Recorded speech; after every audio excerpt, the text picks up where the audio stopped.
예배 오신 여러분들을 주님의 이름으로 환영하고 축복합니다. 오늘 하나님의 말씀은 창세기 4장에 있는 말씀, 시편 4편에 있는 말씀입니다. 시편 우리 4편에 있는 말씀, 구약성경 806페이지.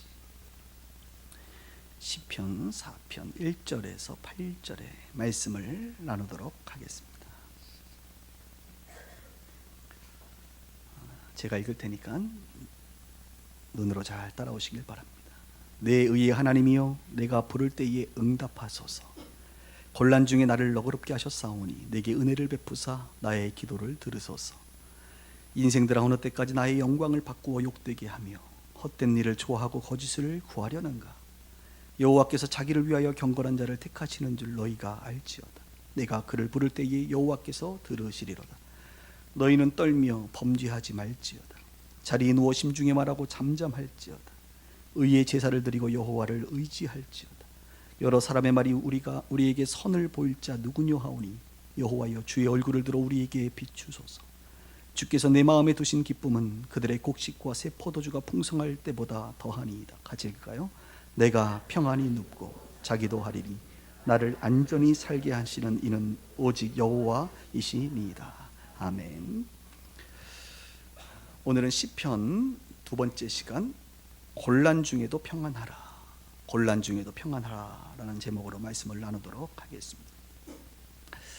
우리 인간들이 겪는 대부분의 고통이라고 하는 것은, 아픔이라고 하는 것, 이제 스트레스, 이런 것들은 주로 사람들에게로부터 오는 것을 우리는 알 수 있습니다.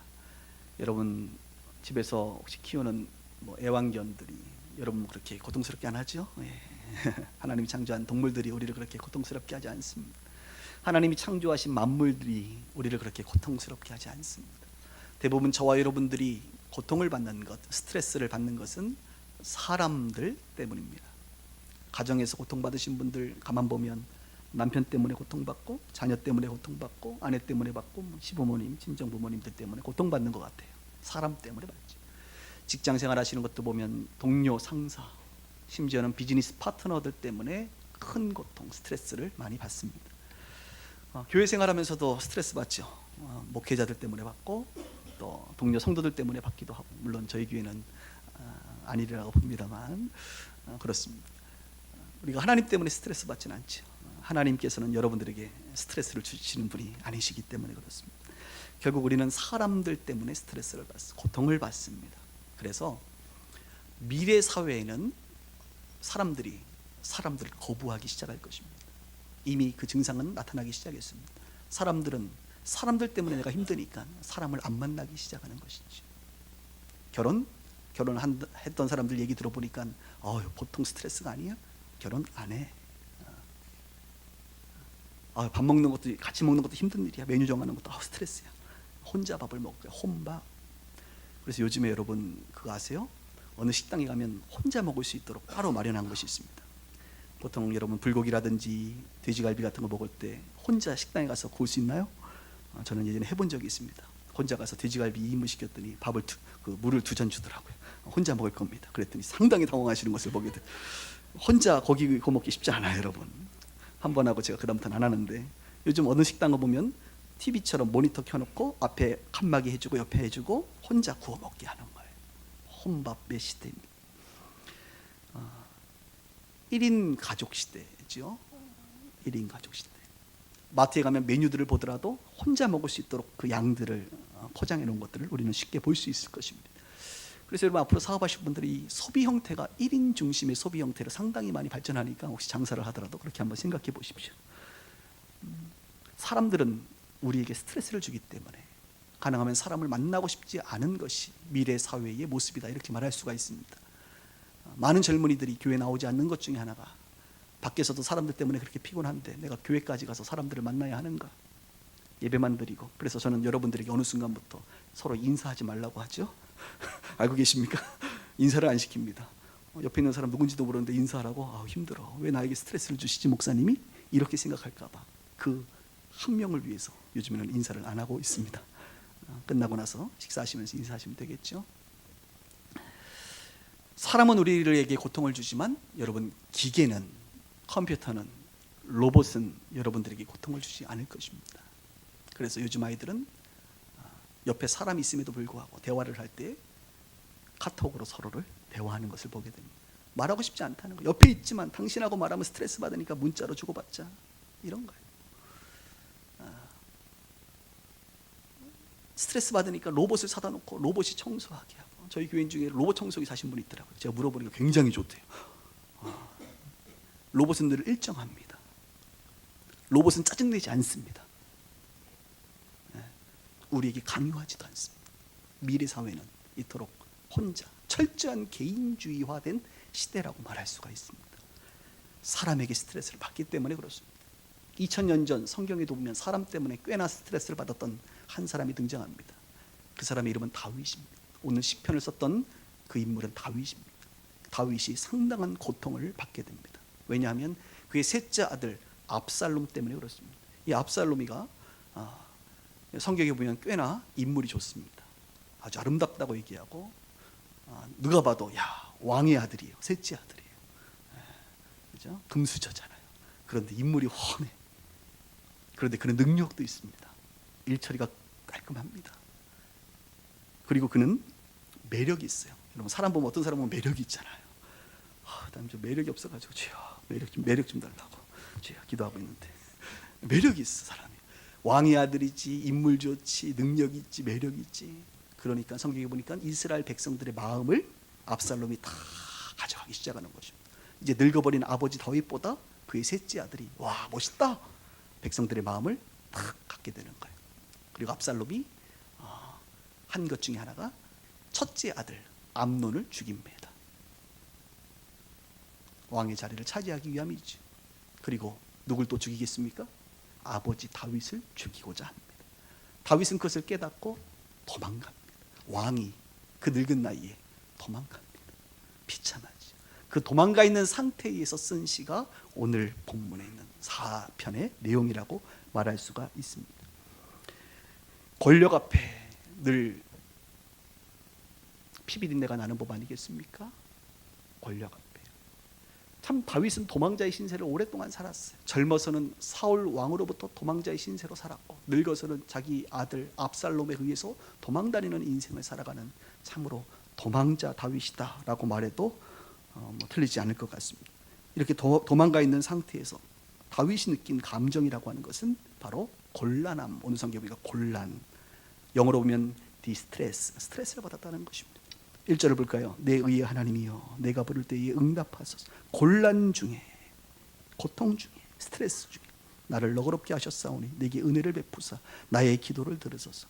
여기 보면 곤란 중에 나를 너그럽게 하셨다라는 이 표현이요, 조금 번역이 좀 이상한데 영어 성경에 보면 이렇게 되어 있습니다.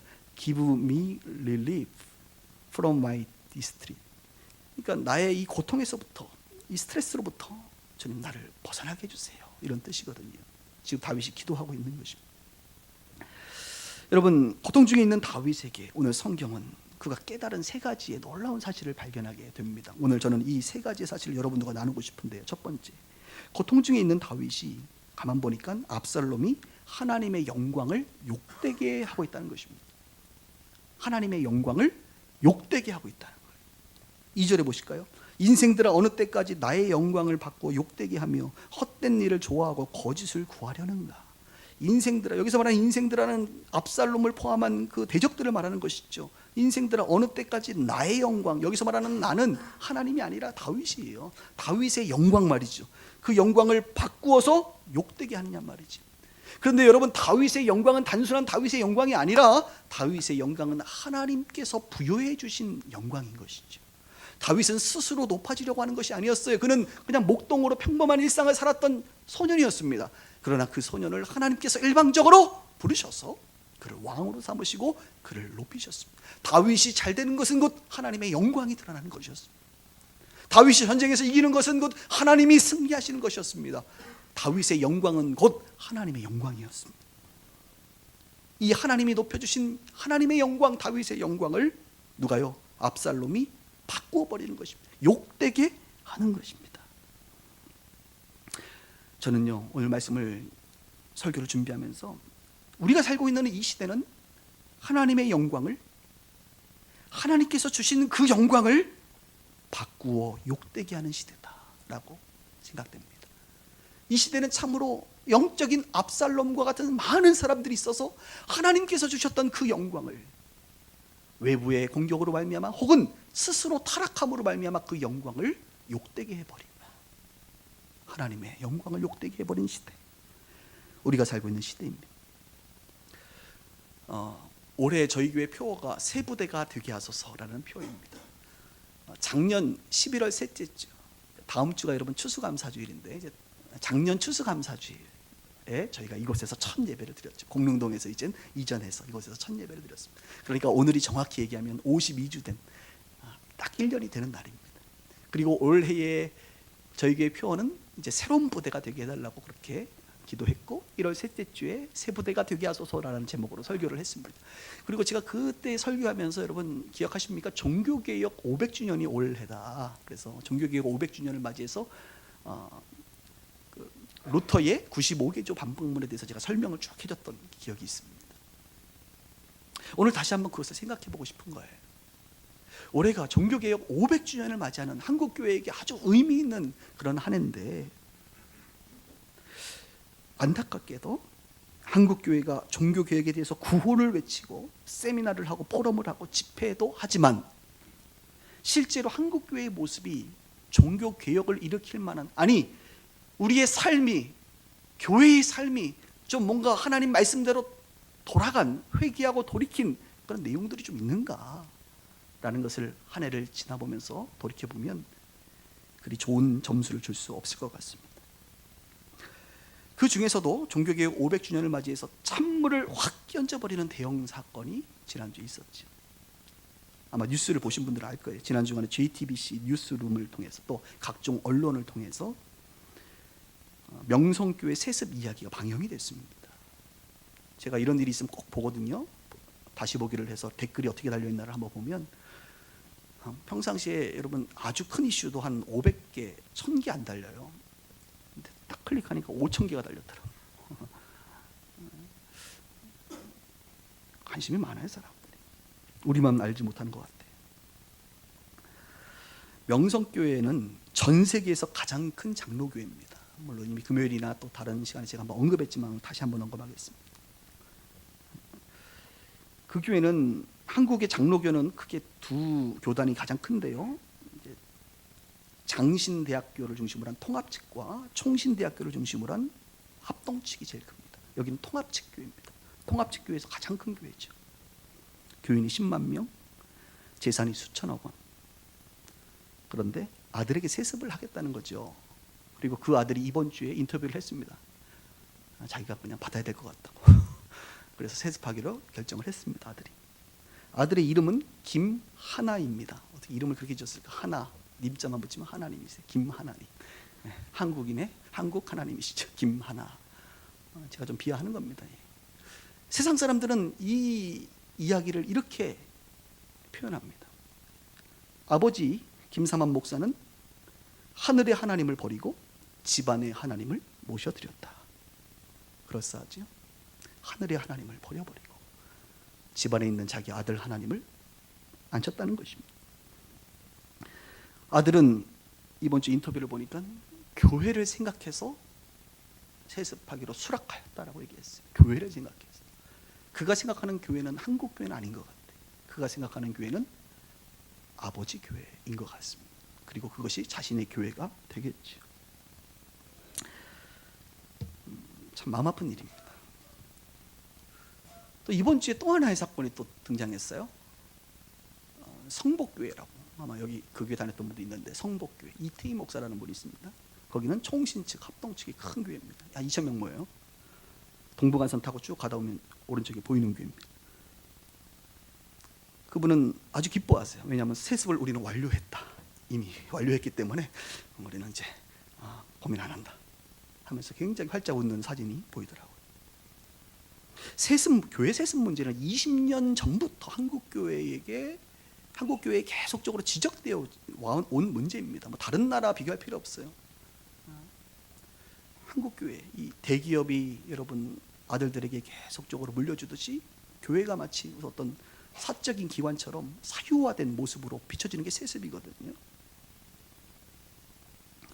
그리고 놀라운 사실은 이미 20년 동안 대부분의 중대형 교회들, 물론 건강한 교회들도 많이 있어요. 그러나 일부 중대형 교회는 세습을 거의 다 완료한 상태입니다. 한국 사람들 내미근성 있다 그러잖아요. 시간만 지나봐 다 잊어버리게 돼 있어.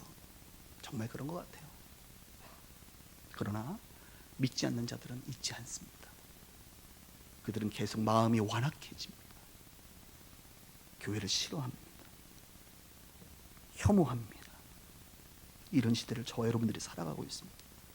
500년 전 종교개혁도 다른 게 아닙니다. 교회를 사유화한 것입니다. 사제들이 교황이 교회를 사유화한 거예요. 세속화된 거예요. 물질주의에 물들어버린 거예요.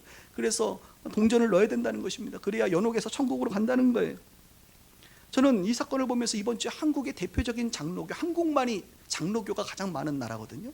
장로교의 두 교단의 대표적인 교회가 이런 일을 했다는 것이 참으로 충격적이지 않을 수 없습니다. 여러분, 앞으로 계속적으로 교회에 대한 이야기는 나올 것 같아요.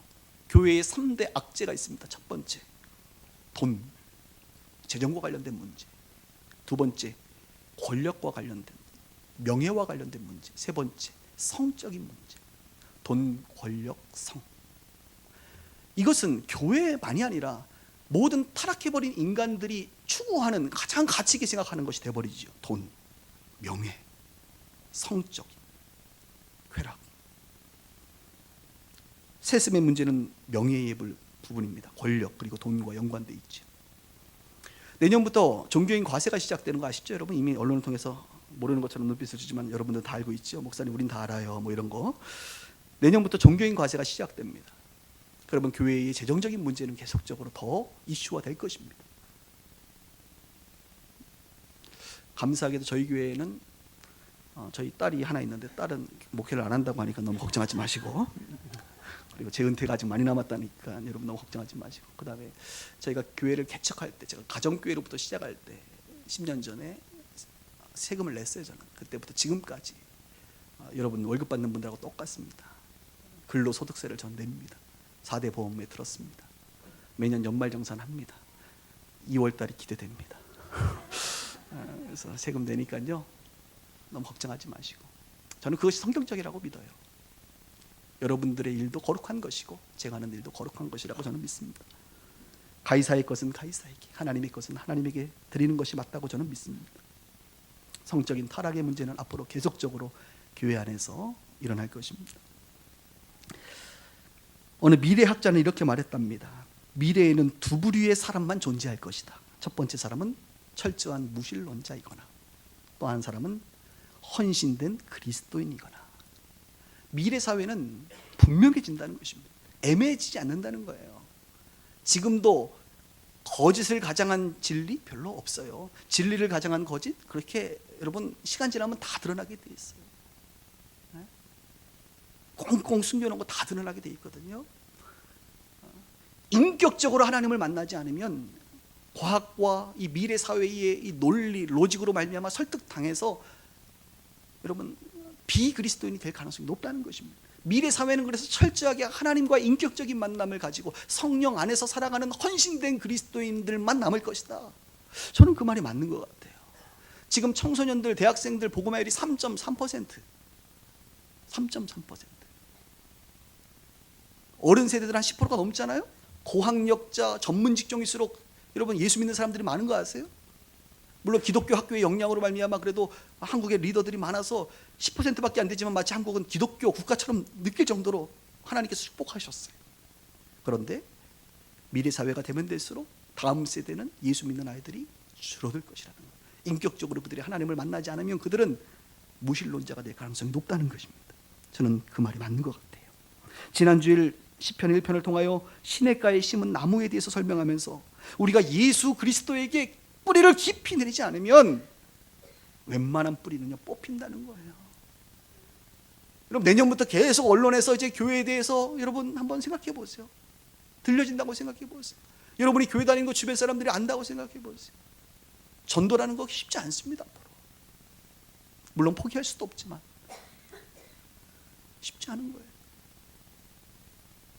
젊은이들 중에 믿음이 없는 사람들이 부모 따라 교회 갔다가 에이 나 교회 안 나갈래, 교회 하는 꼴 보니까 교회 안 나갈래, 이런 일들이 부지기수로 일어날 수 있다는 거예요. 여러분, 뿌리를 깊이 내리셔야 될 줄 믿습니다. 예수 그리스도 하나님 앞에 인격적으로 그분과 영적 교제를 하며 그분과 동행하는 삶이 되지 않고는 우리는 세상의 이야기를 통해서 설득당해 버린다는 거예요. 여러분, 아무리 세상에서 하나님이 없다 해도 있다는 거 알고 계시죠? 믿고 계시죠? 우린 그 신앙이 있습니다. 뿌리가 깊이 내려져야 돼. 십자가와 부활과 성령의 역사, 세상은 바뀌어도 바뀌지 아니하시는 그 하나님, 불변하시는 하나님, 우리는 그분에게 뿌리를 깊이 내려야 되는 그런 시대를 살아가고 있습니다. 이런 이야기를 할 때마다 우리 교회 이야기 아니니까 여러분은 함부로 손가락질할 수 있겠죠. 근데 그렇지가 않다 그랬잖아요. 한국 교회는 내가 한국 교회라니까요. 내가 한국 교회고 여러분이 한국 교회예요. 많은 성도님들이 이렇게 이야기합니다. 야, 목사님이 어떻게 저렇게 돈을 살아갈 수 있어? 야, 목사님이 어떻게 성적으로 저렇게 따라갈 수 있어? 야, 목사님이 저렇게 권력을 그 명예를 추구할 수 있어? 이렇게 손가락질하면서 거꾸로 한번 생각해 보세요. 제가 보니까 성도님들도 꽤 돈 사랑하더라고. 돈 안 사랑하세요? 성도들도 꽤나 명예 때문에 하나님의 뜻 저버리고 내 명예를 위해서 살더라고. 항상은 아니어도 순간순간 내 명예, 내 권력 때문에 하나님의 음성, 하나님의 마음을 버리고 명예를 선택할 때가 얼마나 많은지 몰라요. 목회자들 물론 성적으로 많이 타락하죠. 성도들은 어떤가요? 여러분들은 당당하신가요? 한국 교회가 저와 여러분이라니까요. 그래서 마음이 아픈 거예요. 물론 잘못된 것은 잘못된 것이고 또 격려할 것은 격려합니다. 여러분, 또 너무 이렇게 심각하게 생각하지 마세요. 이렇게 주변에 좋은 교회들 많아요. 갈매동만 하더라도 제가 보니까 다 좋은 교회더라고 보니까요. 물론 이렇게 한 번씩 언론에 나오니까 우리가 다 한국 교회가 그런 것 같아요. 일반화의 오류를 늘 범하지요. 그런데 그렇지는 않습니다만 우리가 이럴 때 한번 돌아봐야 된다는 것입니다. 이런 우리 인생을 향하여, 한국 교회를 향하여 주님께서는 2절에 이렇게 선포합니다. 인생들아, 어느 때까지 나의 영광을 바꾸어 욕되게 하며 헛된 일을 좋아하고 거짓을 구하려는가. 오늘 여러분들에게 주님께서 선포합니다. 인생들아, 어느 때까지 나의 영광을 욕되게 할 거냐. 여러분의 삶의 현장에서 어느 때까지 하나님의 영광을 욕되게 하냔 말이에요. 한번 자신을 돌아보셔야 돼요. 저도 설교를 준비하면서 오늘 저희 교회 이렇게 문에 보면 교회 비전과 7대 사명이 있잖아요. 첫 번째가 뭡니까? 다시 한번 상기해봤습니다. 우리는 모든 일에 하나님만이 영광 받으시는지를 생각한다. 이게 첫 번째였어요. 예배, 소그룹 여러 가지가 있지만 우리 교회 첫 번째는 뭐냐? 모든 일에 하나님만이 영광 받으시는지를 생각해보자. 제가 다시 한번 생각해보는 거예요. 혹시 나는 목회하면서 어떤 정책을 결정하면서 혹시 하나님만이 영광 받는 것 말고 내가 조금 영광 받고 싶은 게 있나? 혹 우리는 우리 교회 이름을 막 드러내기 위해서 뭔가 좋은 교회라는 것을 오히려 드러내기 위해서 막 뭔가 하고 있는 것은 아닌가? 하나님이 영광 받지 않고 다른 것이 영광 받고 있진 않나? 자꾸 생각해 보는 거예요. 그리고 오늘 막 다짐하게 되는 거예요. 하나님이 영광 받지 않는 것 같고 다른 사람이 자꾸 영광 받는 것 같은 건 다 잘라버리겠습니다. 다 포기하겠습니다. 안 하겠습니다. 이렇게 마음의 결단이 다시 한번 되는 거예요. 여러분들도 여러분의 삶을 한번 생각해 보세요. 하나님이 영광 받으실 그 자리에 여러분이 그 자리에 있지 않는지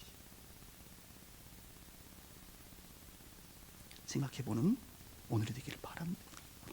하나님의 영광을 욕되게 하지 않는지 참 두렵고 떨린 것이죠. 오늘 다윗은 이 부분을 말하면서 두 번째로, 그럼에도 불구하고 하나님께서는 여전히 경건한 자를 택하신다는 것입니다. 경건한 자를 택하신다. 3절을 볼까요? 여호와께서 자기를 위하여 경건한 자를 택하시는 줄 너희가 알지어다. 내가 그를 부를 때 여호와께서 들으시리로다. 하나님은 언제나 자기 자신을 위하여, 하나님의 그 위대한 역사 창조주의 권위를 위하여 그분은 영광받기를 원하시고 하나님은 경건한 자를 찾으시고 택하십니다. 경건한 자, 경건한 자가 되시라. 경건이라는 게 무엇일까요? 하나님을 의식하며 사는 것입니다. 쉽게 얘기하면 하나님을 의식하는 거예요. 그럼 경건해져요. 무슨 일을 하든 어떤 것을 결정하든 무엇을 먹든 마시든 무엇을 하든 하나님을 생각하는 거예요. 그러면 하나님의 자리에 내가 있진 않는가? 하나님의 자리와 내 자리를 구분하는 것이죠. 하나님의 영광과 내 영광을 구분하는 것입니다. 자꾸 이렇게 하나님을 의식하며 살아갈 때 우리는 경건해집니다. 경건하면 하나님 그 사람 반드시 찾아서 하나님의 역사에 동참시켜 주십니다. 하나님은 반드시 사람을 통하여 일하시는데 그 사람들 중에 어떤 사람을, 경건한 사람을 택하시거든요. 대표적인 것이 사도행전 10장에 있는 여러분 잘 아시는 고넬료라고 하는 사람입니다. 이 고넬료라고 하는 사람은 참 하나님 앞에 귀하게 쓰임받은 사람이에요. 이 복음이라는 것이 저는 전도혁명이다 이렇게 오늘 표현하고 싶은데, 전도혁명, 전도라는 것이 예루살렘 유대까지만 복음이 증거됐는데 이것이 이방인에게 복음이 증거될 수 없는 시대에 이방인에게 복음이 증거되는 데 있어서 결정적 역할을 했던 사람이 바로 고넬료, 이탈리아의 백부장. 그 고넬료를 하나님이 통하여 이제는 복음이 예루살렘 유대인뿐만이 아니라 이제 이방인에게도 복음이 증거됨을 공동체로부터 결정하게 하는 아주 중요한 인물이 바로 고넬료인데, 왜 하나님이 고넬료를 썼을까? 성경에 보니까 고넬료에 대해서 이렇게 말합니다. 고넬료는 경건한 사람이었다. 그는 하나님을 경외하였고 많은 사람들을 구제하였고 늘 기도하는 사람이었다. 고넬료가 다른 능력이 있는 것이 아니라 경건했기 때문에 하나님은 경건한 사람을 찾고 계십니다. 오늘도 경건이라는 단어가 가장 많이 쓰인 성경은 디모데 전서 후서입니다. 디모데 전서 후서에 무려 12번이나 경건이라는 단어를 쓰고 있습니다. 그리고 이 디모데 전후서는 사도 바울이 디모데에게 성도들에게, 디모데라는 제자에게 썼는데 이 성도들, 목회하고 있는 디모데에게 성도들에게 무엇을 가르쳐야 될지를 설명한 내용이거든요. 그러니까 바울 입장에서 성도들에게 가르쳐야 될 가장 중요한 게 뭐다? 경건이다. 경건. 12번 썼어요. 여러분이 잘 아시는 말씀들이 있을 거예요. 한번 제가 읽어볼 테니까 들어보세요. 말세에 고통하는 때가 이르리니 경건의 모양은 있으나 경건의 능력은 부인하니 이 같은 자들에게서 내가 돌아서라. 딱 우리 얘기죠. 경건의 모양은 있어요. 오늘도 경건의 모양이 있단 말이에요. 그런데 경건의 능력이 없다. 경건의 능력. 디모데전서 4장에는 망령되고 허탄한 신화를 버리고 경건에 이르도록 내 자신을 연단하라. 경건의 연단을 해야 된다는 것입니다. 그 이후에는 보니까 육체의 연단은 약간의 유익이 있으나 경건은 범사에 유익하니 금생과 내생의 약속이 있느니라. 육체의 연단 운동도 여러분 유익하지요. 그러나 경건은 범사에 유익하고 금생, 이 땅에서 그리고 영원한 천국에서 약속이 있는 아주 귀한 것이다. 그래서 저는 우리 빛과 성매교회 식구들이 다 경건했으면 좋겠어요. 경건한 사람 됐으면 좋겠어요. 한국 교회에 그리스도인들의 영광이 욕되고 있습니다. 우리 그리스도인들, 한국 교회가 어떤 교회입니까? 예수 그리스도께서 십자가에 자기의 핏값을 지불하고 사신 교회가 한국 교회 여러분 아닙니까? 더 나아가 120년 전 선교사들이 이 땅에 와서 그 젊은 나이에 순교를 당하면서 순교, 핏값을 치르고 산 교회가 한국 교회예요, 여러분.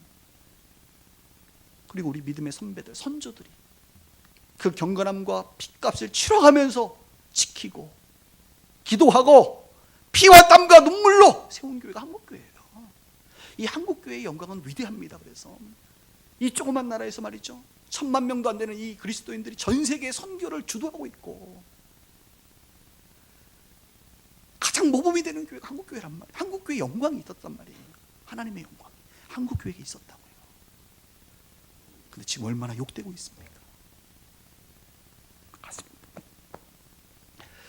한 2주간 우리 중국의 현지 우리 동료 목사님들이 한국에 잠깐 방문하셨는데, 이제 김정태 우리 탄자니아 선교사님이 계시기 때문에 같이 좀 만나서 교제를 했습니다. 저하고 이렇게 선교사님하고 또 우리 중국 목사님들이 계셨는데, 갑자기 우리 김 선교사님께서 중국 목사님들에게 이렇게 물어보는 거예요. 목사님들, 우리 장 목사님이 중국에 꼭 계속 가셔야 됩니까? 필요합니까?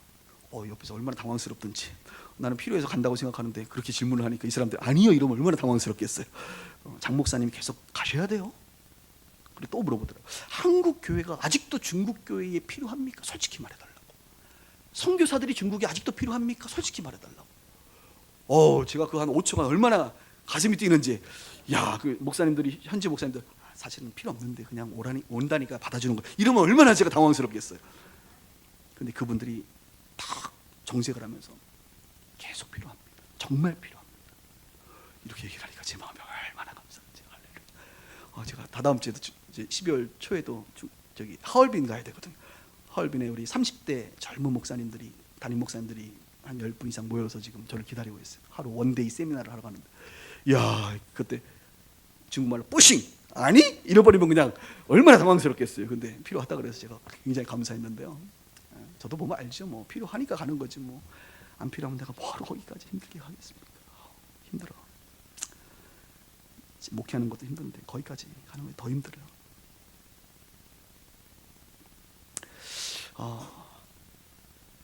제가 이런 생각을 해요.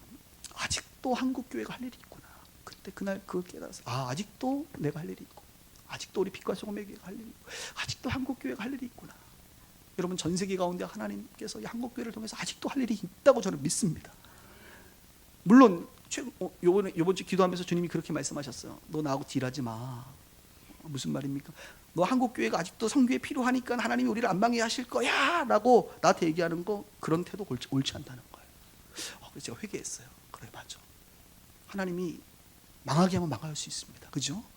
하나님은 돌들로도 찬양하게 하실 수 있는 분이에요. 그런데 우리는 머릿속에 벌써 이 정치적인 계산을 하고 있는 거야. 한국 교회가 여전히 필요하니까 하나님 우리를 안 망하게 하실 거야. 주님 그걸 딱 집어내더라고. 야, 요즘 우리 주님이 저한테 말을 짧게 하십니다. 야, 그거 아니야. 그거 아니야. 그렇게 기도하지 마. 그렇게 생각하지 마. 망할 것처럼 애통함으로 기도해라. 이런 마음 주셔가지고 제가 또 한번 고개 숙이고 회개했던 적이 있는데요. 한국 교회는 곧 다가올 통일 한국 시대를 준비해야 됩니다. 할 일이 많아요. 통일되면 여러분. 아직도 세계 선교의 완성을 위해 한국 교회는 할 일이 많습니다. 하나님께서 경건한 자들을 택하실 것입니다. 경건한 교회를 택하실 것입니다. 하나님께서는 은혜의 촛대를, 복의 촛대를 옮기실 거라고 저는 봅니다. 그렇지만 여전히 연약한 교회도 하나님께서 그 교회를 망하게 하지 않을 거라고 저는 생각해요. 왜냐하면 이번 주 설교 준비하면서 기도하는데 그런 마음이 들더라고요. 아주 유명한 말씀이죠. 상한 갈대를 꺾지 아니하시고 꺼져가는 등불을 끄지 아니하시는 하나님. 이게 하나님의 자비거든요. 여러분, 우리는 꺼져가는 등불이면 어떻게 하겠어요? 후 해서 꺼버려요. 상한 갈대는 꺾어버리는 게 우리예요. 하나님은 상한 갈대를 여전히 꺾지 아니하시고 꺼져가는 등불이라 할지라도 그냥 스스로 꺼질 때까지 내버려 두세요. 전 두려워요. 바울이 세웠던 터키의 수많은 교회들 지금 존재합니까? 아니요. 그 유럽에 찬란했던 웨스트민스터 사원부터 시작해서 수많은 교회들, 건물은 화려합니다. 그러나 80대 머리 하얗신 몇 분만 앉아서 예배드린대요. 가보면 두려워요. 이러다가 한국교회 촛대가 정말 옮겨지는 것은 아닌가. 그러면서 한편으로는 하나님 꺼져가는 등불 같지만 꺼져가는 등불을 하나님께서 끄지 않는다고 말씀하셨사오니 주님 다시 한번 기회를 주시고 주님 성령으로 기름 부으시고 다시 한번 그 불이 타오르게 하여 주시옵소서. 이렇게 막 기도가 나오는 거죠. 여러분들에게 질문합니다. 여러분 경건하십니까? 하나님의 은혜와 복을 받으실 만한 깨끗한 그릇이십니까? 성도 거룩한 무리로서 지금 살아가고 계십니까? 하나님은 그런 사람을 찾고 있습니다. 저희 교회 청년 하나가 최근에 서류 접수 면접 1차까지 합격했다 그래서 저한테 목사님 기도해달라고 계속 이제 연락이 와서 기도하고 있는데요. 여러분, 일반 기업에서도 한 명의 직원을 뽑기 위해서 1차, 무슨 2차, 3차, 무슨 임원 면접을 얼마나 많이 보는지 몰라요. 한번 생각해 보세요. 그 한 명이 뭐 조금 똑똑한 사람, 조금 덜 똑똑한 사람 들어온다고 회사가 망하나요? 안 망해요. 그럼에도 불구하고 회사에서도 한 명 뽑으려면요 그토록 애를 쓰는 거예요. 좋은 사람 뽑으려고. 하나님도 하나님의 일을 할 때에 사람을 면접하십니다.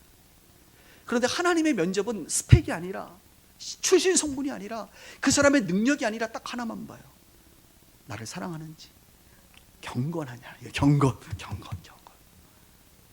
그러므로 저와 여러분들이 경건한 자가 될 때에 하나님은 저와 여러분들을 통하여 하나님의 역사를 펼쳐나갈 줄 믿습니다. 하나님의 면접 심사 기준은 경건에 다른 게 없어요. 마지막으로 세 번째, 이러한 우리는 하나님을 의지하며 살아야 됩니다. 하나님께서 경건한 자를 택하십니다. 그 하나님을 의지하며, 오늘 4절부터 6절을 제가 읽겠습니다. 너희는 떨며 범죄하지 말지어다. 자리에 누워 심중에 말하고 잠잠할지어다. 의의 제사를 드리고 여호와를 의지할지어다. 여러 사람의 말이 우리에게 선을 보일 자 누구냐 하오니 여호와여 주의 얼굴을 들어 우리에게 비추소서. 여기 보면 4절에 떨며 범죄하지 말지어다. 죄짓지 말라는 거죠. 죄 앞에서 긴장하셔야 돼요. 여러분, 죄가 많습니다. 하나님 앞에서 떨어야 됩니다. 우리는 의의 제사 드리면서 여호와를 의지하라고 말하잖아요. 진정한 예배, 하나님에 대한 의존. 우리는 혼자 살 수 없어요. 하나님을 의존하며 살도록 하나님이 그렇게 디자인한 사람들입니다. 주의 얼굴을 들어 우리에게 비추소서 기도하라는 얘기죠. 한마디로 죄짓지 말고 진정한 예배자로 살고 기도하면서 살아라. 하나님 의지하면서 살아라. 이 말이에요. 하나님의 영광을 욕되게 하지 말라. 이게 뭐예요? 죄짓지 말라는 거예요. 긴장하라는 거예요. 하나님 두려워하라는 거예요. 경건한 자를 택하신다는 건 뭐예요? 진정한 예배자, 기도하는 사람, 하나님 의지하는 사람 찾으신다는 거죠. 우리가 그렇게 하나님을 의지하며 살았으면 좋겠습니다. 말씀을 정리하면서 7, 8절을 읽겠습니다.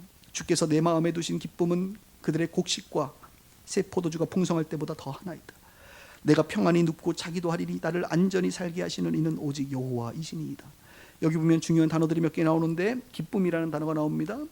주님께서 내 마음에 두신 기쁨. 지금 다윗이 기뻐해야 할 수 있는 상황입니까?